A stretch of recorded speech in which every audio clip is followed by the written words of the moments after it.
The great hall of the Galactic Coalition Military Academy stretched upward like the inside of a cathedral, and its walls glowed with the names of 10,000 heroes carved in light. Cadet Elara Vance stood at the back of the crowd and tried to make herself small, which was easy because she was already the smallest person in the room by a significant margin. Around her stood the children of empires. The Kivathi cadets towered above everyone else, their scaled bodies gleaming like polished armor, and their golden eyes tracked every movement in the hall with predatory focus. The Shen clustered together in a group of shifting crystal, their bodies catching the light and throwing rainbows across the walls whenever they moved. The massive Torvans stood like living mountains, each one easily 3 meters tall and built from what appeared to be solid muscle and bone-thick hide. And then there was Elara. She was 5 feet 6 inches of pale skin and brown hair and soft human tissue, and every alien in the room knew exactly how fragile she was. Humanity had joined the Galactic Coalition only 15 years ago, and in that time they had proven themselves to be clever traders and decent diplomats and absolutely nothing special in any military capacity. The other species had spent millions of years evolving natural weapons. The Kivathi had venomous claws and skin that could stop bullets. The Shen could vibrate their crystalline bodies at frequencies that shattered metal. The Torvan could simply walk through walls if the walls annoyed them enough. Humans had none of these things. Humans had soft skin and dull teeth and fingernails that broke if you looked at them wrong. The only reason Elara had been admitted to the academy was politics, and everyone knew it. The coalition wanted to seem inclusive, and humanity had begged for a seat at the table. And so here she was, the token human, the political gesture, the proof that the coalition welcomed all species, even the pathetic ones. Weapons Master Vertesh strode to the center of the hall, and the crowd fell silent. He was Kivathi, ancient and scarred, with one eye missing and one arm ending in a prosthetic that looked more like a weapon than a limb. He had killed more enemies than most cadets had met people, and he made no secret of his contempt for the human admission. "Today you become warriors," he announced, his voice filling the hall without any need for amplification. "Today you bond with your weapons, the tools that will define your service to the coalition." He gestured and servitors floated forward, carrying racks of gleaming equipment. Kivathi cadets stepped forward. The scaled warriors approached and received plasma lances, elegant weapons that hummed with contained fire and could cut through starship armor at 50 meters. Shen cadets, the crystal beings, accepted harmonic disruptors, devices that amplified their natural frequencies into devastating sonic attacks. Torvan cadets, the giants, claimed graviton hammers, massive weapons that bent gravity itself and could crush a tank with a single swing. One by one the species approached and received their designated weapons, each tool perfectly matched to their biology and fighting style. The servitors began to empty. Elara watched her fellow cadets admire their new weapons and felt her stomach tighten. Finally, Vertesh turned to her, and his remaining eye glittered with something that might have been amusement or might have been malice. "Ah, yes," he said, and his voice carried perfectly through the suddenly quiet hall. "The human."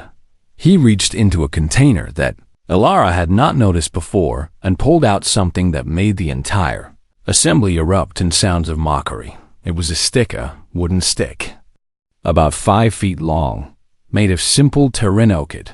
Was the kind of thing given to children on 100 worlds. A training tool for those too young or too weak for real weapons.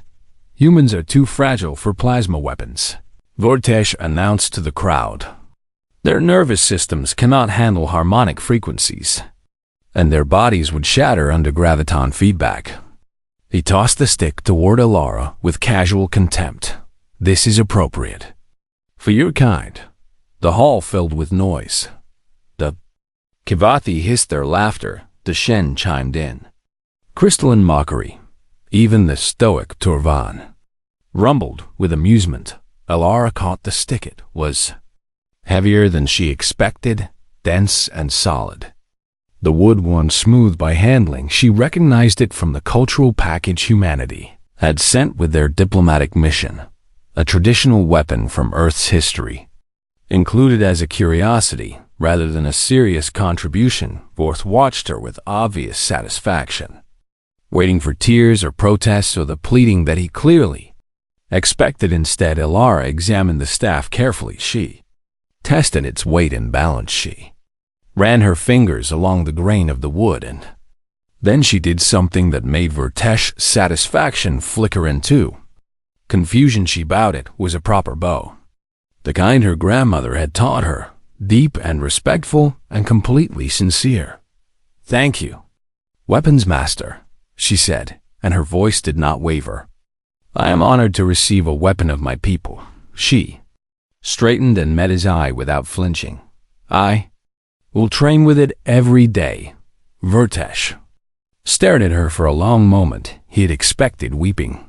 He had expected complaints to the commandant. He had expected the human to break. Instead, she simply turned and walked back to her position at the edge of the crowd, the wooden staff held carefully in her hands. The other cadets quickly lost interest. The human with a stick was not worth their attention.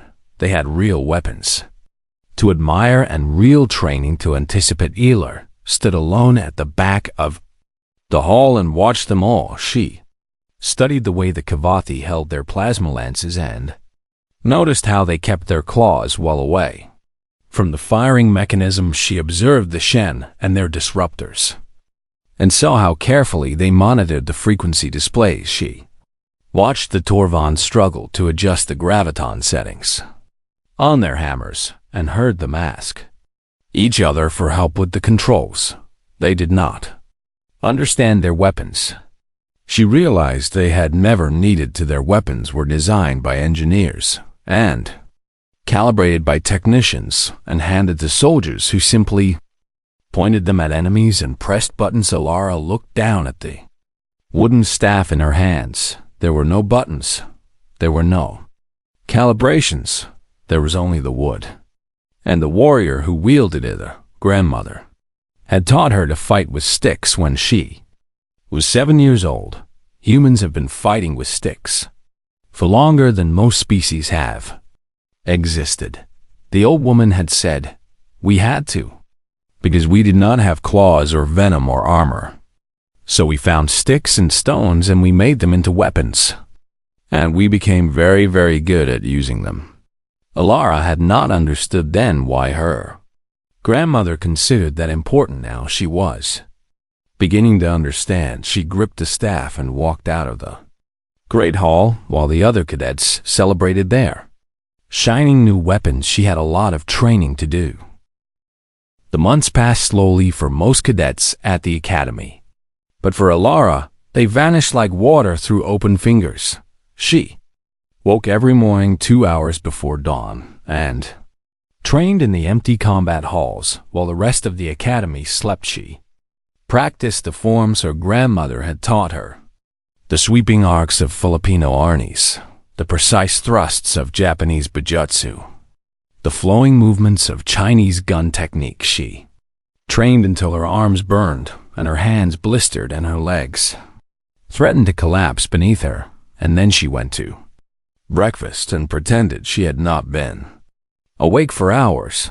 The other cadets had stopped noticing her almost immediately after the weapon ceremony. She was not worth bullying because bullying required acknowledgement, and acknowledging the human meant admitting she existed. It also, Alara became invisible, a ghost that drifted through classes and meals and training exercises without leaving any impression. This suited her perfectly. Invisible people could watch without being watched in return, and Alara watched everything. She watched the Kavathi cadets struggle with overheating plasma lances during extended combat drills. She watched the Shen accidentally shatter their own disruptors when their emotional frequencies Spiked too high, she watched the Torvan curse and fumble with graviton hammer calibrations that required a precision their massive fingers could not easily provide. Every species had designed their weapons to compensate for their natural weaknesses, and every species had created new weaknesses in the process. The Kivathi were cold-blooded and needed external heat, so their plasma lances generated warmth as a byproduct. But this meant the weapons could overheat catastrophically if fired too rapidly. The Shen were emotionally volatile, and their crystal bodies resonated with their feelings, so their disruptors had limiters to prevent feedback. But this meant a strong enough shock could shatter the weapons entirely. The Torvan had incredible strength but limited dexterity, so their graviton hammers had simplified controls. But this meant the weapons could be disabled by targeting a single small component. Alara memorized every weakness she observed and filed them away in her mind like tools in a workshop. One night, 3 months after her arrival, she discovered she was not as invisible as she believed. "Cadet Vance," said a voice from the darkness of the empty training hall, "your technique requires adjustment." Alara spun with her staff raised and found herself facing a holographic projection of the Academy's combat. AI axis appeared as a geometric shape of shifting light, something between a crystal and a flame, and its voice came from everywhere and nowhere at once. "Your left foot placement is 7 degrees off optimal," Axis continued. "This reduces the power of your forward thrust by approximately 12%. Alara stared at the AI for a long moment before lowering her staff. "I did not know anyone was watching," she said carefully. "I watch all cadets." Axis replied, "I am programmed to assist in combat training. Though I confess I have never been asked to analyze wooden staff techniques before." The AI paused, and something in its light patterns shifted in a way that might have been curiosity. "Your weapon is not in my database," Axis said. "I have spent the past 3 months researching human martial traditions, and I find myself confused." "Confused about what?" "Humans have spent over 10,000 years developing combat techniques for wooden sticks," the AI said. "This is longer than most species have possessed fire, and yet I cannot understand why, as surely any species that developed spaceflight would have abandoned such primitive weapons long ago." Alara smiled, and it was the first genuine smile she had allowed herself since arriving at the Academy. "We kept the old ways because they worked," she said. "Guns jam and batteries die, and technology fails, but a stick is always a stick. And a warrior who can fight with a stick can fight with anything." Axis processed this for several seconds. "I have cross-referenced your statement with human military history," the AI finally said. "I find evidence supporting your claim, as human soldiers have frequently been recorded using improvised melee weapons even when advanced firearms were available. An analysis suggests this is not desperation, but rather tactical preference in certain situations." The geometric shape flickered and shifted. "I would like to assist your training." "Cadet Vance," Alara narrowed her eyes. "Why would you help me specifically?" "Because you are the only cadet in this academy who actually wants to understand combat," Axis said. "The others want to use their weapons, but you want to understand fighting itself. And this distinction interests me greatly." From that night forward, AXIS became her teacher. The AI fed her movement algorithms calibrated to human reaction time, and proprioception it showed her holographic models of every weapon in the Academy arsenal and highlighted their mechanical weaknesses. It ran simulations of combat scenarios and taught her to predict enemy movements by reading body language and weapon behaviors. Most importantly, it helped her understand something that changed everything. Plasma bolts follow predictable electromagnetic curves, Axis explained one night as they studied holographic weapon schematics together. "The curve is determined by the lance's barrel alignment, the charge level, and the ambient electromagnetic field. So if I knew all three variables, I could predict exactly where a bolt would go. Elara said slowly. Theoretically, yes. Though the calculation would need to be performed in approximately 40 milliseconds to allow time for physical reaction. That is faster than human reaction time. Correct. Axis agreed. Which is why I suggest you stop trying to react. Elara frowned in confusion.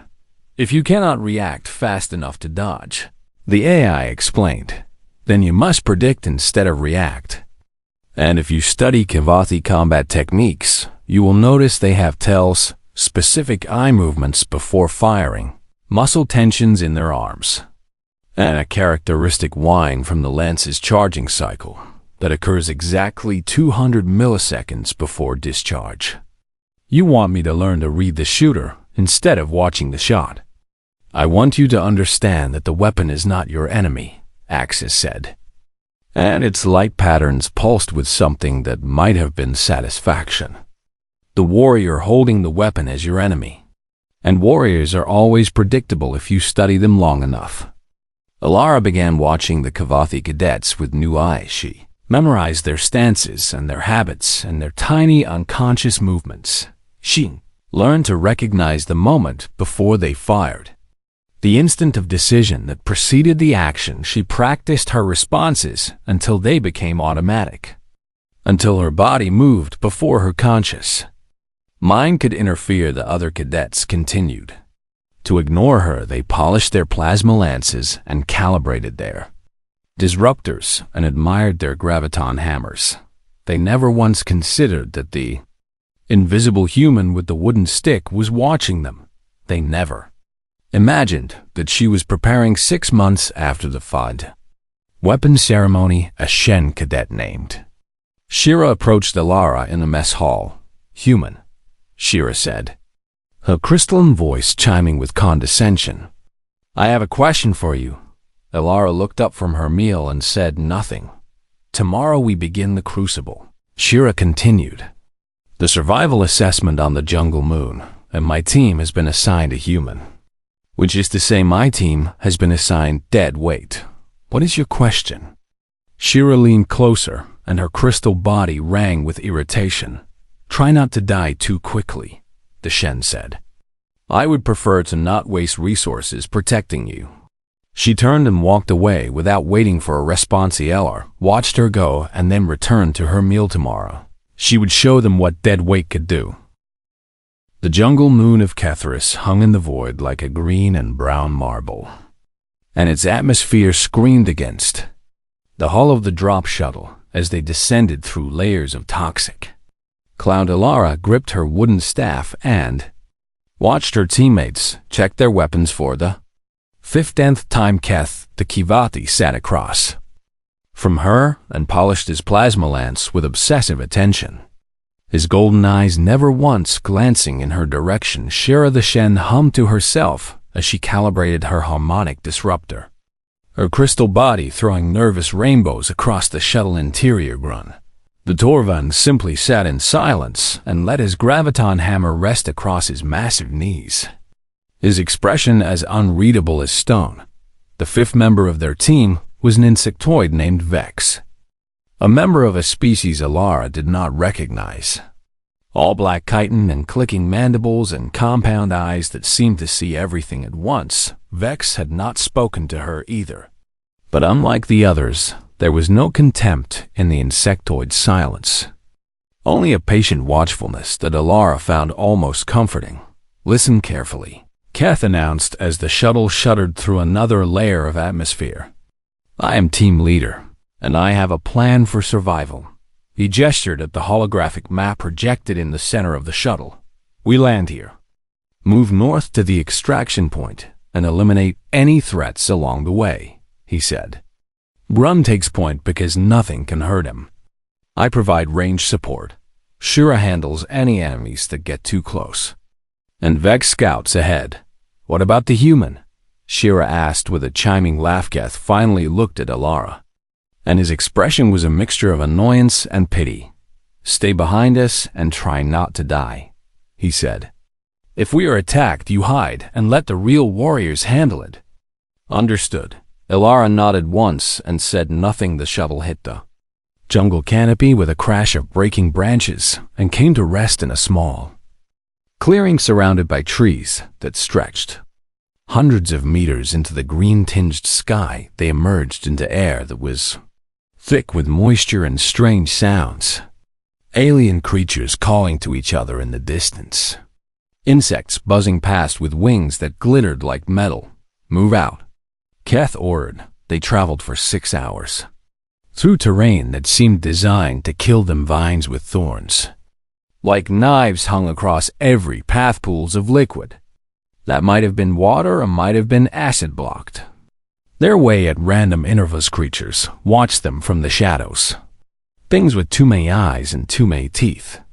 Though nothing attacked during daylight, Ilara moved quietly at the rear of the group and watched her teammates struggle. Keth kept his plasma lance raised constantly, which meant his arms were trembling with exhaustion. By the third Aosher's crystal body collected moisture from the humid air, and the water interfered with her disruptor's frequency modulation. Grun's massive weight meant he sank into soft ground constantly, and his graviton hammer was too large to swing effectively in the dense vegetation. Only Vex seemed comfortable, the insectoid's multiple legs carrying it across any terrain with ease, and Ilara, with her simple wooden staff and her soft human body, found that the jungle did not hate her any more than it hated anyone else. They made camp as darkness fell, and the jungle came alive with sounds that made sleep impossible. "I will take first watch," Keth announced. "Everyone else rest. We move at dawn." Ilara did not rest. She lay in the darkness with her eyes open and listened to the jungle and waited. The attack came 2 hours before dawn. Ilara heard them first. A faint whine of servomotors, the click of metal legs on wood, the hum of charging weapons. "Contact," she shouted as she rolled to her feet. The jungle exploded with light. Academy combat drones dropped from the canopy like metal spiders, their chassis bristling with weapons, their optical sensors glowing red in the darkness. These were training drones, designed to test cadets with escalating lethality, and they had clearly been programmed to hit hard and fast. Keth fired his plasma lance and caught a drone's center mass, and the machine exploded in a shower of sparks and molten metal. 2 more took its place. Shira activated her disruptor and sent a wave of sonic force through the clearing, and drones staggered and stumbled, but they did not fall. Grun swung his graviton hammer and crushed a drone flat, but the effort left him open, and 2 more latched onto his back. Vex moved like a liquid shadow, too fast for the drones to track. But the insectoid's natural weapons could not penetrate their armor, and still the drones kept coming. "My lance is overheating," Keth shouted as warning lights flickered across his weapon. "I need to let it cool. My disruptor is cracking," Shira cried, her voice chiming with panic. "The humidity damaged the casing. Hammer is dry," Grun rumbled. Graviton cells depleted. In seconds, the most advanced weapons in the galaxy had become useless, and the drones closed in for the kill. Ilara stepped forward. She moved without thinking, letting the thousands of hours of training take control. Her staff swept low and caught a drone's forward legs, and the machine stumbled just as she knew it would, because she had studied the Academy drone schematics with the XIS for weeks. She spun and drove the tip of her staff into the sensor cluster on another drone's head, and the machine went blind and began firing wildly at nothing. A third drone lunged at her with cutting appendages extended, and she sidestepped and struck the power conduit that ran along its spine, and the machine collapsed as its systems lost connection. She was everywhere at once. She was nowhere. The drones expected she did not fight with strength because humans did not have strength. She fought with precision and speed and an intimate knowledge of exactly where to hit to make something stop. Working, the oak staff found joint servos and cracked them. It struck sensor clusters and shattered them. It drove into power housings and severed them. Ilara moved through The drones like water through stones. And everywhere she passed, machines fell. The last drone tried to retreat, its damaged legs struggling to carry it back into the jungle. And Alara caught it with a sweeping strike that sent it tumbling into a pool of what was definitely acid silence. Fell over the clearing. Alara stood in the center of a ring of destroyed machines, her staff raised, her breathing hard but controlled her. 4 teammates stared at Herkith's mouth hung open and his overheated lance dangled forgotten at his side. Shira's crystal body had gone completely still, her usual chiming silenced by shock. Grun simply blinked, his small eyes again and again as if he could not process what he had seen. Vex clicked softly and moved closer to examine the drone wreckage. "You knew where to hit them," the insectoid said. And it was not a question. Alara lowered her staff and took a deep breath. "Everything has weak points," she said quietly. "Everything." She looked at her teammates, at their useless weapons, at their expressions of dawning realization. "Your plasma lance overheats because the cooling system cannot keep pace with rapid fire," she told Kath. "You need to fire in controlled bursts of 3 or fewer shots." She turned to Shira. "Your disruptor cracks because humidity interferes with the crystal resonance. So you need to keep it wrapped in thermal fabric when not in use." She looked at Grun. "Your graviton cells deplete quickly because you are using maximum force for every swing. But most targets only require 30% power to destroy." The 3 cadets stared at her in stunned silence. Vex made a sound that might have been laughter. "The human knows more about your weapons than you do," the insectoid observed. Alara picked up a piece of drone wreckage and examined it in the growing light of dawn. "I know more about everything," she said simply, "because I had to. Because nobody expected me to survive, so I made sure I would survive anyway." She tossed the wreckage aside and gripped her staff. "Now let us get to the extraction point before more drones find us." She started walking north without waiting to see if they would follow. After a moment they did. Word spread through the academy like fire. Through dry grass, the human with the wooden stick had destroyed 12 combat drones in under 2 minutes. The human had saved her entire team when they're advanced. Weapons failed. The human had known exactly where to worry. Strike to disable machines that were designed to survive plasma, fire and sonic assault and graviton. Impact cadets who had ignored Alara for 6 months suddenly found reasons to watch her. Trained, they gathered at the edges of the combat halls and whispered to each other as she moved through her forms, the wooden staff spinning and striking and sweeping through patterns that looked almost like dancing. Some watched with new respect in their eyes, others watched with growing unease, and one watched with pure hatred. Weapons Master Vertesh had built his reputation on the certainty that humans did not belong in the coalition military. He had given the human a wooden stick specifically to humiliate her and drive her to quit. He had expected tears and failure and the satisfaction of being proven right. Instead, he had reports from 4 cadets describing the human as the only reason they survived the crucible. This was unacceptable. "I am calling for an official inquiry," Vertesh announced at the next senior staff meeting. The human clearly cheated during the survival assessment, possibly by sabotaging her teammates' weapons. Commandant Sereth, an ancient being whose species Alara had never been able to identify, regarded the weapons master with eyes that had seen empires rise and fall. "You have evidence of this sabotage?" Sereth asked. And the question was asked without any hint of accusation. "The evidence is obvious," Vertesh replied. "No human could disable 12 combat drones with a stick unless they had arranged for the outcome in advance." "I see." Sereth was quiet for a long moment. "There will be no inquiry," the commandant finally said. "But if you wish to test the human's abilities under controlled conditions, I will permit a formal challenge. Vertesh's remaining eye gleamed. A duel, he said. Single combat, witnessed by the Academy. Between the human and a proper warrior.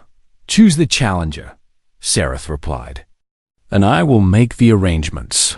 The announcement came the next morning. Cadet Alara Vance of Earth would face Cadet Keth of Kavath in formal single combat. The duel would be held in the ceremonial arena and broadcast to coalition military officials across the galaxy. Plasma Lance versus Wooden Stick. The entire academy gathered in the arena.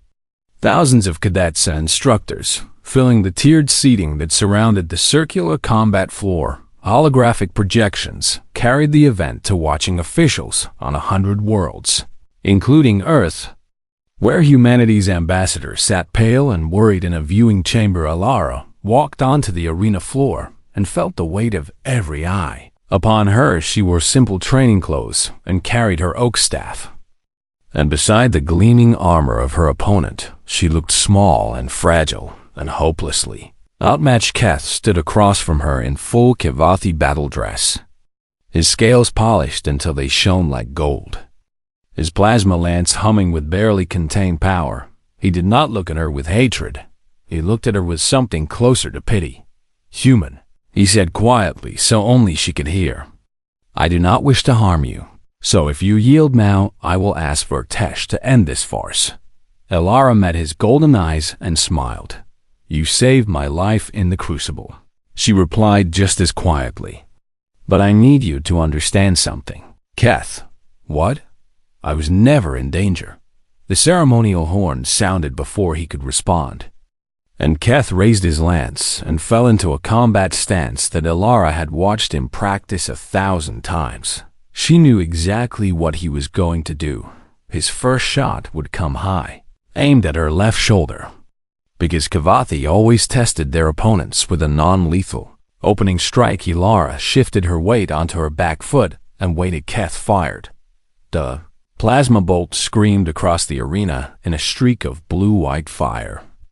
And Alara moved her staff swept up in an arc that AXIS had helped her calculate, striking the bolt at precisely the angle needed to redirect its electromagnetic curve. And the plasma screamed past her ear and splashed against the arena wall in a shower of sparks. The crowd went silent. Keth stared at her with his mouth hanging open. That is impossible. He breathed. No, Alara said. Just very difficult. He fired again, faster this time. Aiming for center mass, she deflected again, her staff meeting the bolt with the same precise angle. And again the plasma veered away harmlessly. The crowd began to murmur. Keth's eyes narrowed, and his stance shifted. And Alara recognized the change immediately. He was abandoning precision for speed, planning to overwhelm her with rapid fire. His lance began to whine as he charged it for sustained assault. But Alara was not watching the lance. She was watching his eyes. She had spent 6 months studying Kivathi cadets, learning their tells, memorizing their unconscious movements. She knew that Keth's pupils dilated slightly before he fired. She knew that his trigger arm tensed exactly 200 milliseconds before discharge. She knew that he always exhaled at the moment of firing, because it helped stabilize his aim. She did not need to react to his shot. She only needed to predict.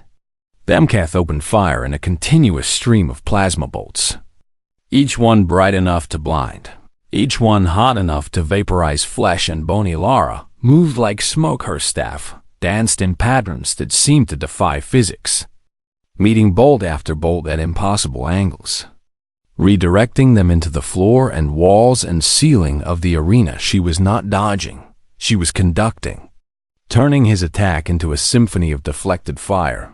The crowd had stopped murmuring.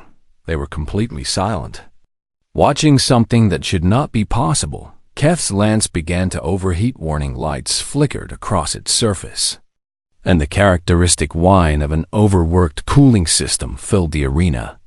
But he did not stop firing, because he could not believe what was happening. He could not accept that a human with a stick was making him look Like a fool, his form broke, his shots grew wild and desperate. His lance began to glow red with heat, and Alara saw her. Opening, she stopped deflecting and started moving.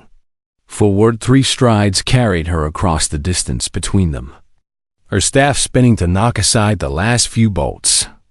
And then she was inside his guard where the lance was useless. Strike 1. Her staff cracked against his wrist, and his claws spasmed open, and the plasma lance clattered to the arena floor. Strike 2.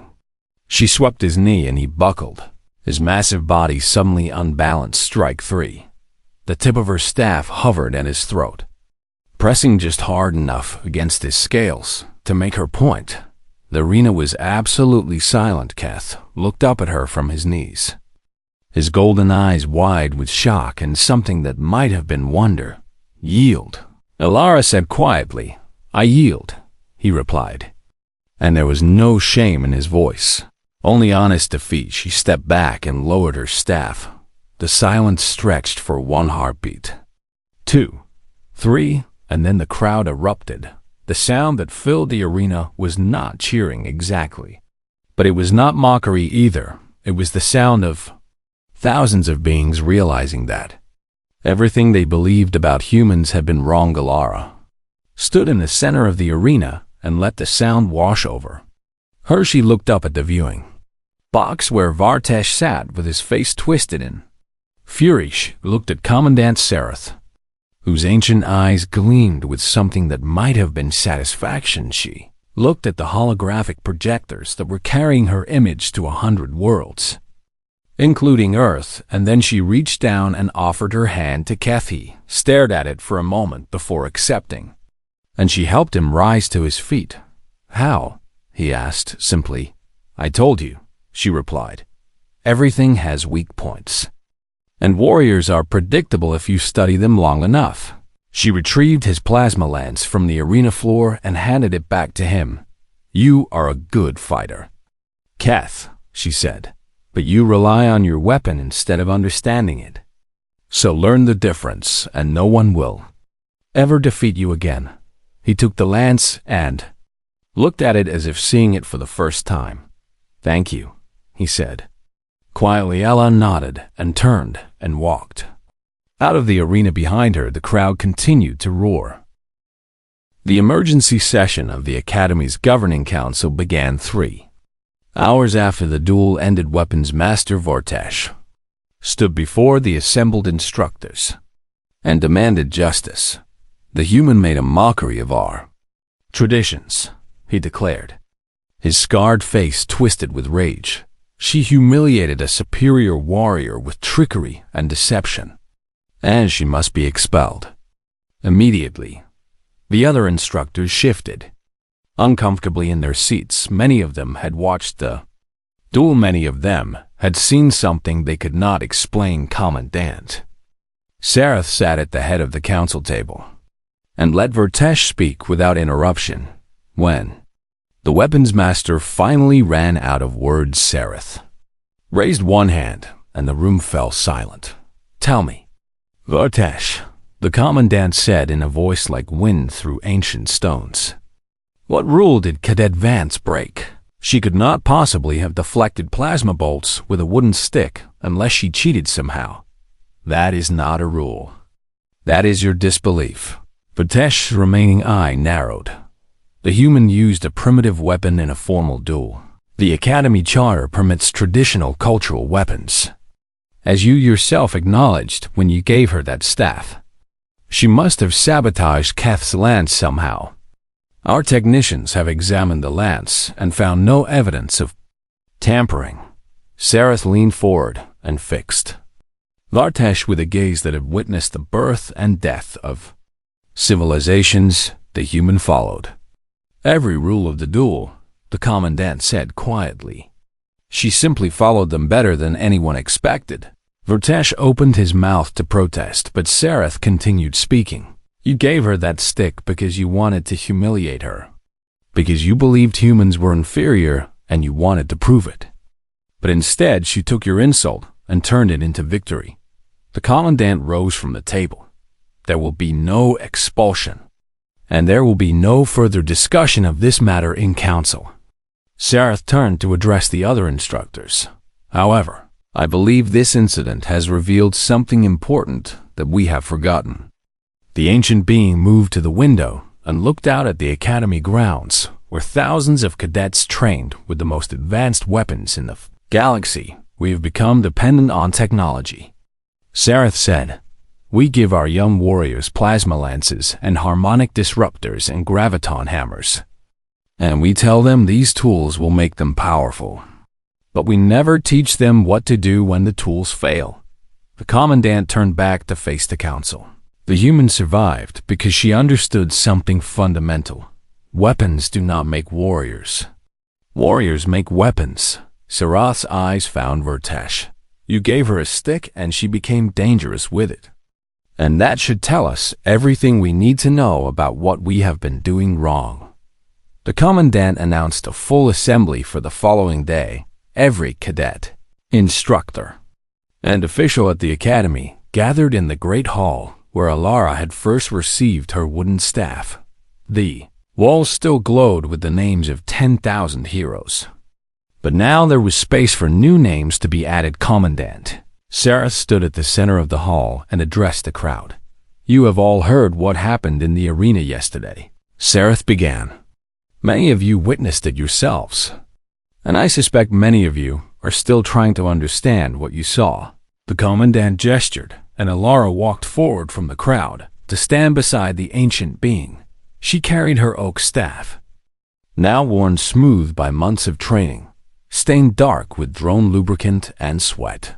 This cadet was given a stick when others received the finest weapons in the galaxy. Sareth continued. She was mocked and ignored and expected to fail. And instead she excelled beyond any reasonable expectation. The commandant turned to face Alara directly. "Cadet Vance, I have a question for you."